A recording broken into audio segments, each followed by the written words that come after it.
Hey, you went flying in the spur. Hey, you went driving around the world. Hey, you went crying like a squirrel. Hey, you went Chanel pearls. Hey, you went Rolls Royce car. Hey, you went Rolls Royce truck. Even in jail, he puts out bangers. Yes, sir. Ladies and gentlemen, welcome back to the podcast.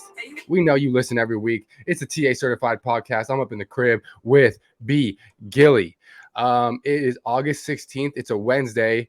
It's about evening, 6:27 p.m. So we're chilling. We've done our work today, and now it's time to talk some shit about football, like we start every other podcast. Though, B. Gilly, how the fuck you doing, man? Doing good, bro. Yes. Doing good, man. Yes. Sweating right now because it's so hot out in California. Jesus Christ, is it not? Other than that, I'm surviving. Dude, I went to a Padres game last night, and Padres are dog shit this year. But last night they decided to show the fuck up. First game I've been to all year, so I guess I picked a good one. Within the second inning, it was already 5-0, and I seen a grand slam. I've never seen a grand slam in my whole life going to baseball games. I haven't been to too many, fair enough. But I've never seen a grand slam. And within the first couple innings, we were up 5-0. And by the fourth, I think it was 10-0, and it was a party. San Diego, we as fans, we go there for the chicks and probably more so the food and drinks. But I was with my girl, so I was there for the food and the drinks. Okay, I was with there for food and drinks. Hey man, don't get plus through her work, she got some really good seats. We were fucking close. So when Tatis Jr. would come around and do some like throwing practice, everyone, I never seen so many damn people try and just like get someone's attention before. It's fucking insane. Asking for a syringe. Or what? Yeah, asking for a syringe. And I heard some guys doing left hand ass, right hand tits, and then he would do that thing, and everyone's like, oh shit. So San Diego is a vibe. If you've never been to Petco Park, it's one of those bucket list places. Honestly, it's a like really superb stadium. So that's my soapbox, Brandon. When's the last time you've been to a live sporting event? I'm actually going to a Dodgers game on Friday. Fuck yeah, there we go. Who are they playing? They're playing the Marlins. Okay, and the Dodgers were. I mean, I'm not versed in the baseball. Dodgers first. What are we looking at? I don't know if they're in first right now. Last time I checked, I think the D-backs were in first, but apparently the D-backs have been sucking lately, so I don't really know. I haven't kept up with baseball in the past like 2 months, to be honest. Only thing I really can say about baseball is there any team that loves to waste talent more than the freaking Anaheim Angels? Honestly, the what's it called? The New York Mets. They love to waste talent too. At least they trade off their talent. They just get rid of them. At least. Yeah, just let them fucking go. Yeah, Anaheim tries to, or I guess the Angels, because they're considered Los Angeles now, right? Yeah, it's Los Angeles. Yeah, but realistically, they're Anaheim. Let's be honest. Come on, why do we ever take like outside of their stadium is still a giant A? It's not fucking. I mean, I guess it could be. I guess it could stand for the Angels, but right. But we know what the fuck's going on. As kids, we grew up. It was Anaheim Angels, AA, because that's how good they were. They need to be in AA. But now they have all these fucking players. Ohtani, they had Trout, they had all these guys, and they still can't win. So whatever. Baseball. You're almost a thing of the past here. I know playoffs are coming up, but football takes precedent. Even a fucking preseason game, I might watch that before I watch a regular season baseball game. I'll tell you that much. I feel like it probably gets around the same ratings, if not more. Exactly, 100%. That's a fact. So Brandon, it's been a bit since we've done Say It With Your Chest. It's one of those segments we love to do where we get a moment in our day to go over some shit that's gone through the sports world that we want to bring to you folks and rant about. Beagley, do you want to go first or do I want to go first? What's going on? I'll let you go first. Okay. So what I want to say today is Aaron Rodgers. I'm speaking to you. I'm speaking to the people with Aaron Rodgers. You're a no doubt Hall of Famer player. You've been with the Packers your whole career. You're now with the Jets. Seen some videos. You really know how to, I think, galvanize a team, talk to men, really be a good leader of a quarterback. My question to you is, are you a good person? There's been some videos. There's also some shit about you and your family. And I'm wondering, are you a good person? So before I go on any further, I want to show you a quick clip that has come across my screen that makes me really, really wonder if he's a good person. So this is on Hard Knocks, I believe. And this is when he goes and sees an old coordinator from the Packers. So I'm going to play this and look at this interaction real quick, folks. So here I go. Here we go. To catch up with an especially close friend he knew in Green Bay, James Campen, now a coach for the Panthers. Yeah. What's up, little bitch, huh? What are you doing? What are you doing, huh? You look fat as shit. You said 260. I did not. Yes, we said 260. No, 79. What are you at? 5 over. You're what? So he runs up on this grown ass man. Okay, he runs up on him, says, "What's going on, you little bitch? You look fat as shit." First of all, the grown man tries to give him a handshake because another grown man sees another grown man, so a handshake. And instead, Rodgers doesn't shake his hand, and it looks like he does another fucking fake punch, and the grown man does a little flinch. I'll play it one more time right here. Look at this. Right here, the handshake. You look fat as shit. No handshake. And look at this other one right here. What are you doing, huh? You look fat as shit. You look fat as shit. You haven't seen the man in forever. Obviously, there's a little bit of tongue-in-cheek friendship going on there. I can see that. Okay, I get that. But holy shit, that looks like a little bit of a bully moment. You just come over there talking shit, almost punch him in the gut. First of all, that's another grown man you're punching in the gut. That's me. I'm going, hey, Rodgers, I get we're friends and all that, but this ain't that time. We're not on the Packers together anymore. I'm on a different team. You can't just talk to me like that. Going further, let's look at this article that dives into Aaron Rodgers' relationship with his family. If you don't know, folks, he had a little bit of falling out with his family, specifically his brother, Jordan Rodgers. And what I find interesting here is if you go through this, talks about Rodgers wanting to reconcile with his family. There's reconciliation on the mind and yada, yada, and all this shit. So this is Jordan Rodgers. This is the brother. And I guess where the issue comes from is Jordan Rodgers was on one of those fucking TV shows, right? Where you go, it's like The Bachelor. He was the Bachelor, and he married one of the ladies that he fell in love with, quote unquote, on the fucking Bachelor. And this is a quote from Jordan Rodgers on the relationship. So apparently, if you don't watch The Bachelor, they do this thing where they do hometowns, and basically the girl comes back to the guy's house and they meet the family and see if they'll fucking vibe and all that stuff. So during this, he goes, okay, this is Jordan Rodgers speaking. My middle brother won't be there. Speaking about Aaron, Jordan said, he says, like I said, I have a great relationship with my brother Luke. Me and Aaron really don't have much of a relationship. He goes on and says, it's just kind of the way he's chosen to do his life. And I choose to stay close to my family, my parents, my brother. It's not ideal, and I love him. I can't imagine what it's like to be in his shoes and have the pressure he has and demands from the people he has. Don't have hard feelings against him. It's just how things are right now. So it seems like he went on national television and talked a little bit of shit. But till this day, because that article is from April of 2023, there's still no reconciliation. And what do we know as people when it comes to family? In family, a lot of things get let go and you can really get over them unless there's some really egregious shit that goes on. So if all we know is that this guy maybe talked a little bit of shit on the public, was saying, hey, Aaron Rodgers likes to do his own thing, and there's no reconciliation, and then I see that how he treats a grown-ass man because he thinks he's a badass. Rodgers, are you a piece of shit?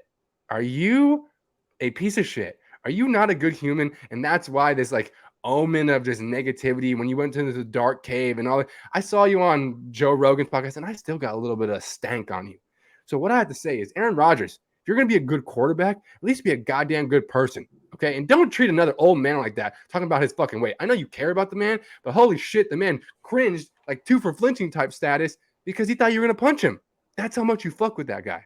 That's how much we've all had that friend who we fucked with. If you weren't, and if you didn't, then you were the friend who got fucked with. Okay. So we've all had that friend that you never know if they could give you one. And if that's Aaron Rodgers to a grown ass man in his 60s and 70s, there's some motherfucking issues. Okay. Rodgers, maybe go do some more ayahuasca. Maybe take a deep breath and really check on where you're at as a person. And if you're watching this, rewatch that clip because the way that man looked at you was a little bit suspect. I'm done, but also, Rodgers, you might be a bitch. Subby Gilly. Any fast comments on that? I just feel like that was the whole thing with the whole interaction with the Carolina coach. I thought that was a very wholesome moment. I thought that's just regular dude shenanigans. Regular dude. Yeah, you got to also remember, fucking Aaron Rodgers. Like all NFL quarterbacks are most likely fucking alpha males. Oh, so it's like they're dudes for sure. Exactly, for sure. They're dudes. So like you're just fucking around and calling a guy who's fat, but at the end of the day, like the guy's actually fat. So it's like right, you're fat. You have to grab the fat, so you're fat. So it's like I understand it doesn't sound nice, but it's like, hey, at the end of the day, he's guy's fat. Morbidly obese, we can say. Morbidly obese. Yeah, it would be more like obscene. Yeah. But I mean, Yeah. I didn't think there was anything wrong with it. The whole So- brother thing, I don't know enough about. So Yeah, for sure. it's a little weird, but I hear you. That's why I wanted to bring to light some shit that maybe be in the dark. So I get he's a dude's dude, but god damn, that's an old man. Show some fucking respect. I'm done. Brandon, what do you got? my say with my chest moment has to do with these damn greedy, money-hungry companies that are partnered with the NFL. Ooh, I love this. All I want to do is on a weekend Mm-hmm. be able to choose which game I want to watch. Fuck Not yeah. have to pay an extra subscription on top of all the subscriptions I already have, like Netflix and HBO and Disney Plus. I had to fucking buy YouTube TV to get NFL Sunday ticket to watch any game I want. You kidding me? Just let me watch games for free. And then on top of that, when I get the product, you give me a blackout of certain zones. How about you don't do that? How about you don't? How about you let me watch whatever I want for a reasonable price? Or how about you let me rent in? Like, let me say I'm not able to watch every single weekend of football. How about I'm able to, for like a flat fee of like $30, I can watch every game that weekend. Look at that. You know, just be reasonable, YouTube. Be reasonable, NFL. Not everyone can afford to pay this fucking subscription. I guess realistically, most people you can keep the subscription for the months that football are on, and then you can cancel it, and then I guess you could resubscribe. But who knows? They could change the pricing by the time you unsubscribe and resubscribe. So it's Fair enough. You're kind of risking it. But I just feel like there should be more affordable ways to watch one of the best sports, one of the best entertainments on TV for free, and not just be limited to a certain amount of certain 3 games that they allow you to show in your local area. You know what I mean? I hear you. I understand it's a business. That's how they make all their money, and that's how the players get paid as much money as they do. But you know what? Right. They don't need that much fucking money. What are they gonna do with it? No, they don't. What are they gonna do with it? Go fishing? Go Go fishing again? Go on vacation? Go on vacation again? All right, you've done it 4 times. What are you gonna do now? You should look at the money. Your kids don't need it. Your kids are spoiled. They don't need money. Spoiled. You make their own money. Yeah, fuckers. Tell your 4-year-old daughter, put on some pads and earn a living. Put on some goddamn pads, princess, and get the fuck out there. Exactly. But yeah, that was my little rant. You know what? That's a call out to capitalism. You know what we need? We need not this big fucking monopoly called YouTube, who not only takes over all our fucking viewing, streaming, everything that anyone puts out. Where does this go when it's done? Yeah, Spotify, but fucking YouTube. They have a grip on all things, and now they're dipping their toes into live broadcasting of NFL, and then they're fucking charging, and then this is a fucking problem. We need someone to come in here and disrupt the market. People out there with money and time, because you'll need some time, maybe heed these words. Hear the calling of a downtrodden man in a yellow tank top on the other end of this line.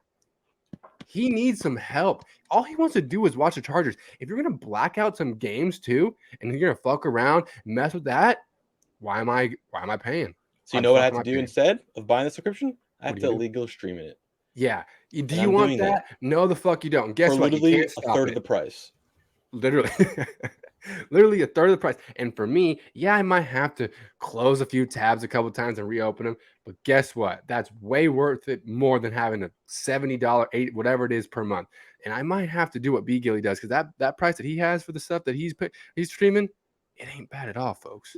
Ain't bad at all. If you want to know, you gotta talk to us on the download, because we say it out here in the streets, we might get fucking. Yeah, we don't want to get the feds pulling up. I don't want no feds pulling up my goddamn crib. Shit's too spicy out here. Anyways, I love it. Those are our 2 fucking say it with your chests. They're real. I have some serious concerns with Aaron Rodgers, and I think we all should have some concerns with how we're paying to watch our entertainment these days. Everything is more cheap. Everything is more expensive in the last 4 years. If you don't feel it, then you're just an elite who's just living the life. You already were chilling before. But if you're a regular ass motherfucker like me and Brandon, who are just trying to get through life with a little bit of less cost, you feel it with it, maybe gas. And now we're talking about football, Okay, so don't do that to us. We already had to pay for food, gas, housing, rent. Stop with the football. Let us have something. Trust us. We'll give it back. We'll give it back. Okay. So what I have to pull up now, Brandon, we're just going to go through. I thought this was funny because, in this world, we have some wokesters out there. And, I don't have too much hate for them, but there is some wokesters. And part of what they like to do, because they're super woke and super progressive and super cool, they like to ruin shit. Okay. And what did they ruin? They ruined a good fucking classic name in the Washington Redskins. So what's happening? Because, the wokesters don't speak for usually the people who they're trying to help, quote unquote. And what does this say? The Washington Redskins are trending. Native American group demands the Washington Commanders to reinstate the Redskin name. There are now 100,000 signatures on the petition. So what I'm saying is these wokers go around saying I'm speaking for these people who don't get heard. Bullshit. What you go out there and try and fucking throw your weight around because you're some white liberal from fucking NYU or some bullshit, and you try and be you know what I did in my summer? I made the Washington Redskins change their name. Fuck you. Fuck you. What that represented was a warrior. The Redskins had warriors. Sean Taylor was there. They had some dogs back then, and they repped it. And now, even Native Americans are saying, no mas, no more. Do you have any comments on here? Did you ever think that the Redskin name was super? I mean, I know now, thinking about it now, I guess it's a slang, but for the most part, many folks don't care, and it shows some representation for the for the Native American culture in the NFL, because now there's none. Yeah, I mean, it's kind of like it's all up to your interpretation. If if you find that offensive, especially as a Native American, I understand why you would want the name change. But if you're a Native American, you don't care. It's like they should have. I guess maybe the Washington Commanders did that. Other Washington, they did that just to possibly avoid potential problems down the line. So they didn't want to let it get out of hand. They're just, as a business, they're like, all right, let's just cut our losses. It's not that big a deal. It's just a name. We can just, even though that's their whole brand, which is actually a big thing. But it's just let's just try to cut our losses and hopefully we don't have a bigger controversy than needs to be. Because I'm sure that Dan Snyder, the fucking asshole he didn't care at all, really. Fuck no. He just wanted to make sure he didn't have any more, what's it called, terrible things come up. He was already off owner, treated people terribly, was doing sexual things to the women who worked there, maybe even men. We don't know which way always rolled. You don't know. You don't know. Okay. So this was one way for him to be like, look, guys, I can see the problem here with the name, and I'm going to make sure to do my part as an owner of this football team to really change things. Bitch, you are still gone. Okay. You are still gone because you are dog shit. So that was a quick one I want to go over. I think it's interesting though. This obviously will never go back to being changed. The damage is done. The marketing has been put out. They have jerseys. It's done. It'll never come back. But if it ever gets enough steam to where it gets flipped back on its head and it's Redskins again, I will laugh my ass off. Not only because I fucking hate the Washington team, because anyone in the NFC East, fuck you, but because look what happens. Look what happens. You want to push against something because you said it's so offensive. Come on. What's offensive to one person may not be to the other, and vice versa. Let's all live and have conversations before we just go banning shit. How about that? How about that? But Brandon, there's been a couple recent signings in the NFL that one was happened the other day, and then I think another one before. We're talking Zeke. We're talking Dalvin Cook. So here's an article about the Zeke signing. Ezekiel Elliott, I'm trying to find this one. Here we go. He ended up with the Patriots. I know you had a fantasy football draft strategy, Brandon, that is now seemingly fucked up. So go ahead and speak on this a bit. Well, I'm just really speaking on this from fantasy. Exactly. But if you're a person who in your fantasy we're playing a 12-man league, right, and you have around the first, second, third, or fourth pick, a lot of drafts that I was doing, Ramondre Stevenson would come back to you in that second round. Sure. And that's perfect. I thought he was gonna have a smash season. Well, I still think he's gonna have a good season. Yeah. But I think his whole upside is kind of limited. His potential upside is limited. What it could have been before they got Zeke. Just because Zeke's gonna take some of those goal line carries. Some of those goal line carries, yeah. Yeah. But No, you're right. I think I saw Matthew Berry say his floor for Ramondre Stevenson, his floor didn't go anywhere, which means like he'll still put up numbers, he'll still Yeah. get yards, he'll still get touches, Yeah. but his ceiling has definitely lowered. Yeah. That's what it is. His Yeah. ceiling's definitely lowered. So let's go into the nitty-gritty of this ESPN article a bit. Okay, so Zeke pretty much broke the news. He tweeted 1-5 all the way live at Patriots. That means he's going back to his number 15 that he wore in Ohio State. He wore number 21 with the Cowboys. If you were a Cowboys fan, you remember his last play, that weird ass play, yeah. Just what was that when he's alone hiking the fucking football as if he's a goddamn center? That was just a little slap in the face. They go, "Hey Zeke, you're getting a little chunky. You think you can snap the ball and hold it down?" He's like, "Yeah, man, I can." I got this. Yeah, the guy's got fucking 60 pounds on me. Who cares? Exactly. So it goes on to say Elliott agreed to terms with the Patriots on a 1-year deal addressing one of the thinnest positions on the roster, and a source confirmed to ESPN. Elliott's 1-year deal is worth fucking $3 million with a base salary of $1 million signing bonus, according to Adam Schefter's ESPN. That goes back into the bullshit that we've been talking about with these damn running backs. I know Zeke may not be earning a lot of money, fair enough, but $1 million? Come on. I mean, 3 at the high end, but damn.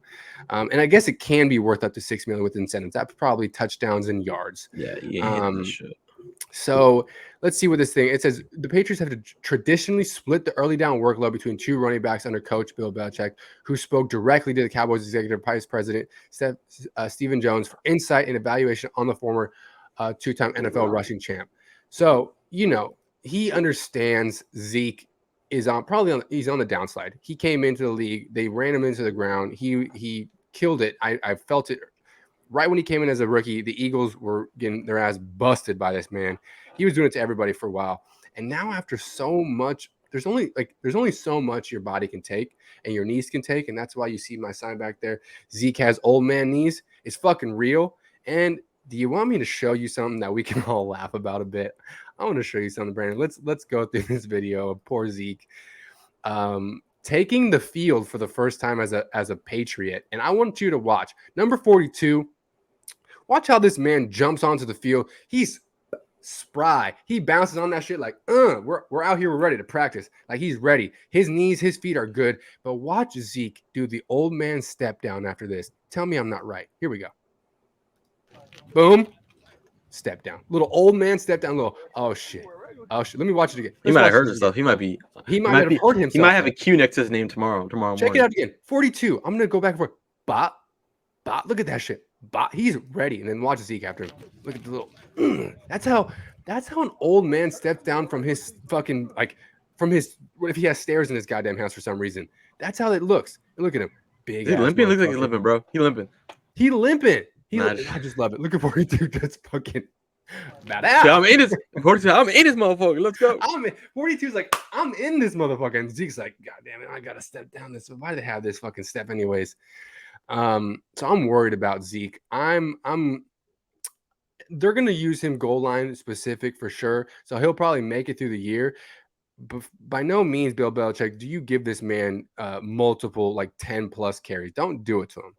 By no means, Bill, you fucking put him in third down and long. You let Ramondre be have all the receiving work. You fuck. And if there's ever a fucking screen and Ramondre's not in the game, I'm gonna call you. I'm gonna call you and ask you what. I'll be there. I'm gonna be waiting by the plane.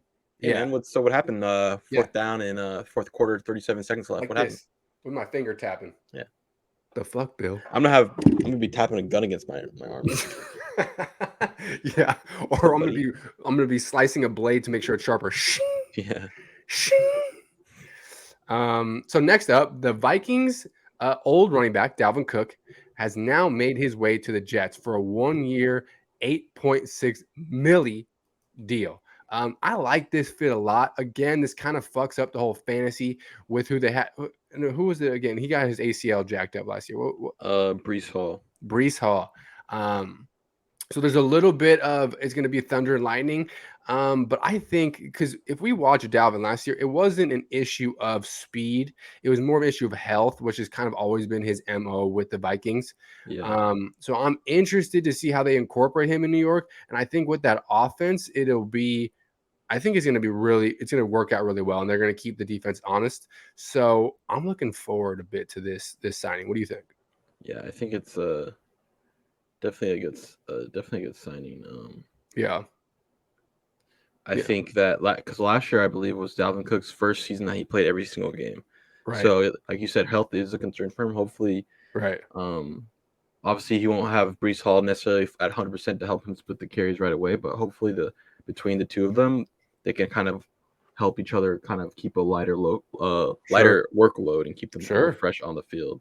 And yeah, then they'll just have a strong running game throughout the year. Yeah. I think it's interesting here. It says, here we go. The decision to join the Jets caps off a summer of speculation for one of the better running backs in the NFL. The Vikings released Cook in June after failing to find a trade partner for him. Cook signed a 5-year, $63 million. Good job getting your fucking money, Cook. Extension with the team in 2020, though only $2 million of his salary was guaranteed in 2023, which is insane. He would have counted for $14.1 million against the cap for the Vikings, so that's obviously why they let him go. Yeah, and since the release, there were some rumors of him going to Miami and things like that, which I could have seen working out really well. I know McDaniels out there does a lot of good run scheme. He came from that San Francisco type offense, and Mostert and oh god, I forgot the other guy out there in Miami right now. Jeff Wilson. Both got signed, both got money in this offseason. So obviously they weren't going to bring in a third guy to continue that rodeo. But I think that of all teams, like that makes the most sense. Because if you imagine, like, okay, Dalvin goes to the Patriots, Ramondre and him are like the same goddamn player. Like, you know, it's just like the same player. So I think both signings here really, really work out. And the guy I'm looking for to really make a splash out of those two, I think Dalvin's going to make a bigger splash. He might even take over some of that snaps from Breece. I think overall Dalvin is going to help that offense because he's not going to allow. They're not going to be able to, because we have Rodgers and the weapons it has, Garrett Wilson, Allen Lazard, right, Mecole Hardman. They're not going to be able to necessarily stack the box against a guy like Dalvin Cook, which usually a lot of times on first and second down they may stack the box. Usually in Minnesota against Dalvin Cook, but it's like you can't really do that with Aaron Rodgers at the helm and fucking him behind him, and it's just like you're going to be having fresh backs coming in, switching in between him and Breece, and it's going to be, I think, just an overall. It's going to take off a lot of pressure for the offensive line, I feel like, too, because once you get the running game going, it's easier to pass block usually. Totally. No, yeah, I mean, like we've harped on, like, how do you set up a good passing game? You kind of start that run so you can use some play action and all those things to keep that defense in the back end honest.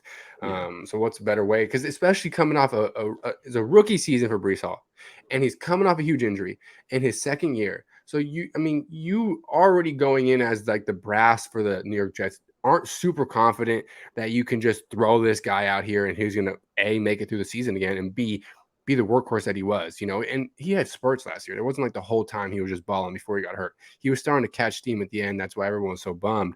But it wasn't like he came on the scene and was just like, oh, already. So the Dalvin Cook signing not only allows him to kind of be mentored by a vet who's made money in the league and been a baller, but it also gives him the chance, like you said, to get a little bit of break, to not always be the three down back, the workhorse.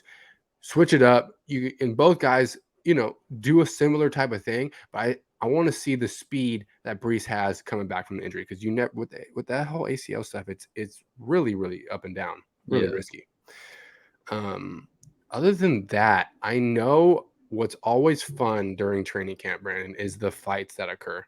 The fights that happen around this fucking teams is awesome. It's hot. These guys don't want to fuck around anymore, especially when you get these. I'm showing a video right now. It's Ravens and the Commanders. When you get two teams going against each other in training camp, usually some shit happens. So let's watch this one real quick.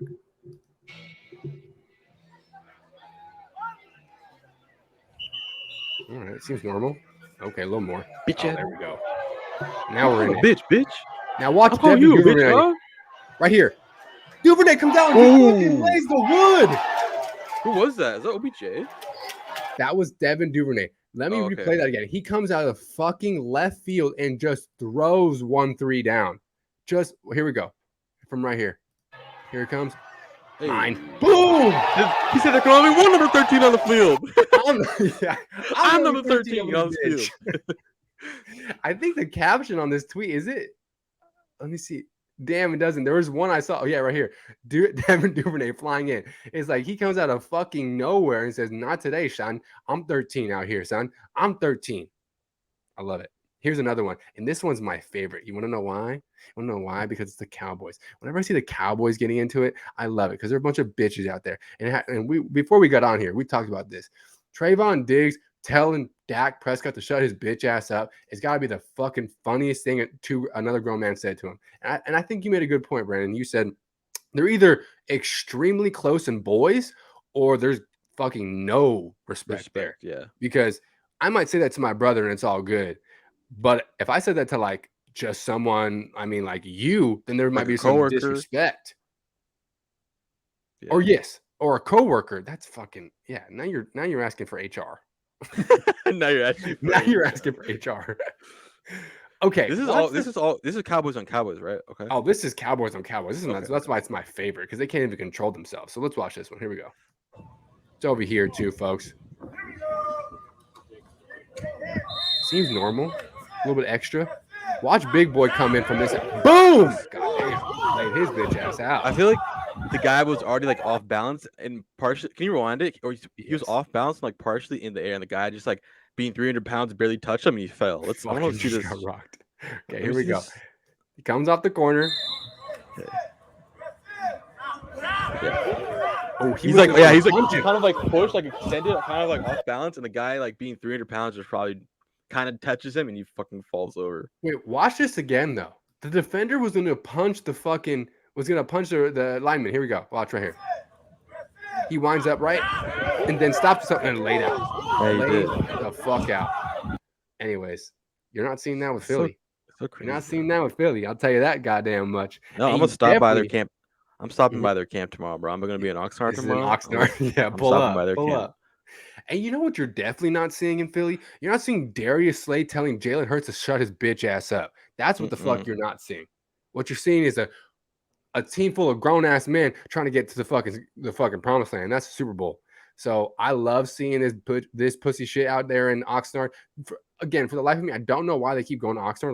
Like what the fuck? I guess because so many of their fans are Mexican, and there's so many Mexicans in Oxnard. That might be it. It's so random though. So random. And folks, if you don't know what Oxnard, California is, it's like the poop speck of Ventura County. Like you got Ventura, you got Thousand Oaks, you got Moorpark, and then you got Oxnard, which like Bueller. I don't get it at all.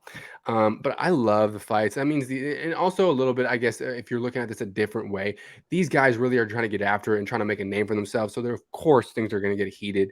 So when you see that these guys care, as a football fan, as a Cowboy fan, I might be like, hey man, they just fucking care. I'm just trying to watch my guys get after it. So I can see from both ends, but that one part about Dak and Trayvon, I don't know about that one. Disrespectful. Yeah, definitely disrespectful. Brandon, let's end this talking about Brock Purdy because there was some definite, like, I don't know, like, will he, won't he be? You know, we still have Lance, he's coming off his injury, and Brock Purdy now injured. Now Jimmy Garoppolo's fully gone. So it's really and then they brought Sam Darnold in.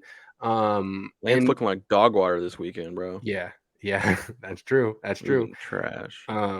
So it's a weird time. It was a weird time going to the offseason where you didn't know who would rise to the top. But it seems from this quote here from Kyle Shanahan that it's Brock Purdy. So he says here he would have to melt in practice to lose the starting job. So it's all but written in the stars that Brock Purdy will lead the San Francisco 49ers not only week 1 but throughout the year. And I guess I'm a little surprised in the sense of like, fuck, man, I guess he came in and really did his thing and really showed off to the teams and the coaches that he can be that guy. But again, you're going to trust this guy to take you throughout the year. Because I'm hearing Trey Lance trade rumors. Like, what do you think about this whole thing, Brennan? I think obviously their best chance is it's got to be Brock. As of what we've seen so far from him, he hasn't showed us anything. I mean, obviously he's probably limited in some capacities that we haven't seen yet, but as what he's shown right so far on tape, you can't. There's nothing that he showed that he's not capable to start for this team and bring this team back to the playoffs and potentially bring them to a run to the Super Bowl. Yeah, He runs that Shanahan offense really well. I Yeah. think Shanahan asks his quarterbacks to be quick and to just get the ball out. And that's exactly, if you watched, Yeah. I think the perfect example of this was watching I think it was his second or third start against Tampa Bay when Tom Brady was out there. He lit them the fuck up. And all they did was quick passes, get the ball out, get it on time, be accurate. And he was able to do that. All I have to say is Trey Lance and Carson Wentz, you have fucked any other North Dakota State quarterback coming out. They'll never draft another North Dakota State quarterback Was high was ever Wentz again. North Dakota too? Yes, bro. I Yes. didn't know that. They both. So you two boys single-handedly are ruining any fucking money that your boys out there in North Dakota State are ever going to get, because we have Trey Lance getting beat out by Brock Purdy, and the last thing we saw of Carson Wentz, he's wearing a Colts helmet with a Commanders jersey and an Eagles like fucking shorts. I don't even know what's going on with the guy. He's like a build-up player right now. So I don't understand how teams are. I personally, for me, like for Wentz at least, like yeah, if you had to choose between Wentz and Baker Mayfield, I feel like I'm choosing Wentz like 9 times right. out of 10. I feel like 9 Wentz is times out of not. 10. I feel like Wentz just got honestly a bag shake of the Yeah. hand. Honestly, Yeah. I think that's a really good point. Like, why is Baker going to be a week 1 starter but not Carson Wentz? like there's no reason that the Colts should have moved off for him other than that bad last game against the Jags. Against Jags, And yeah. then the Commanders, he just got hurt, and then then they said instead of giving your job back, we're gonna fucking just start this other guy, and then we're gonna bring you back for 1 game. They're gonna take you out, and then Not it's only going gonna to cut start you. this other guy, but then when the season ends, we're not even going to start that other guy that we started over you. Like, Yeah, it's like I don't understand that. It's just yeah, like well, unlucky. for Carson, I mean, for the Commanders, it don't makes all the sense in the world. They're a terribly run organization. They do shit that makes no sense. Yeah, But again, if you're the Tampa Bay Buccaneers, maybe Tampa's looking at like, we wanna just not win, and he might exactly. actually win a couple games. That's the So thing. yeah, no, it's That's the true. thing. B. Gilly, there's not much to say else in the football world. We're still going through practices. We still got a couple more preseason games to get through. These next round of preseason games should be the fun ones. That's when I'll get to see a little bit of Jalen. That's when you'll get to see a little bit of Justin. And we'll get to see. And I'm going to say this here, and I hope no one in my fantasy league is listening. I'm going to take that new receiver out of TCU from the Chargers. I think he wins Offensive Rookie of the Year. There's something that I'm seeing in the practice right now with Justin and him that looks really good. And that guy has a fucking insane range and high points the ball, just like Mike Evans out there. So if I'm banking on Keenan and Mike Evans not making it through the whole year like they always do. I'm telling you right now, Mike Yeah. Williams. I don't know about Keenan. Mike Keenan Williams, yes. Keenan will probably end up having a hamstring injury like always, but I know for a fact Mike Williams is not going to play the whole season. That's what I'm saying. I remember I heard somewhere where he debated on getting like some sort of surgery throughout the off season, and he decided not to get it. That means he's not. Jesus Christ. That means he's obviously not like he's ready to play right now, but he's not 100%. Like Sure. something could be bothering him like low key. If you're like one bad hit could really spike that whatever problem he's going through right now, or what he was gonna have surgery on. Yeah. If you're mulling a surgery and then you decide not to, and you're already injury prone, not a good idea. Yeah, I already know for a fact. Like I'm not drafting him in anything fantasy because I know he's gonna get hurt. Let someone else do that. Let someone else draft Mike Williams. What and remind me of the kid out of TCU's name. Quentin Johnston, yeah. Quentin Johnson. Yeah. That kid is basically a reincarnation, probably a little bit quicker, and has less miles on him. Yeah. So I like him a lot. And in drafts, he's the cheapest too, so you're gonna get the most value from him too. Exactly. I'm expecting a lot from the Chargers offense with their new offensive coordinator from Dallas.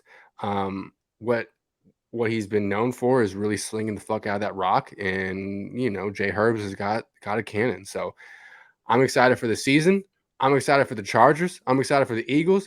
And September 3rd for me, I got both of my fantasy football drafts, one at 9 a.m., another one at 8 p.m. So I'm going to do some research the next couple of weeks. We're going to continue to talk football, fantasy football on this. And if you have topics you want us to go through, please leave it in the comments so we can go through them, because we are figuring shit out as we go along. We're just pulling things up, So if you want to hear something that we want to rant on, that you want us to rant on, let us fucking know. B. Gilly, before we get out of here, anything else to say to the people? No. Don't. Stay in school. Stupid thing. Yeah. Stay in school. Stay in school. Don't do drugs. Stay cool. maybe don't stay in school, because right now, I mean, the economy and then these people like with bachelor's degrees and shit, like, I mean, what the fuck? Like, people are having Man, a hard time anyways. You're really determined. I just started school. I started back at school yesterday. Oh, well, Or Brandon, on stay Monday. in school. Brandon, stay in fucking school. Get off the drugs. You're never on drugs. Brandon's always a clean sober one. Brandon's always the guy you can trust. Like, fuck, we need to ride home. It's like, Brandon's got us. Brandon's got us. Okay, folks, I'm ending it out on this song because why the fuck not? Don't get too comfortable out there, teams. Shit's not sweet. Carson Wentz might come out and take your job, Baker. Don't get too comfortable out there, Nice. motherfucker. All right, folks. Till next time, peace and love. Deuces.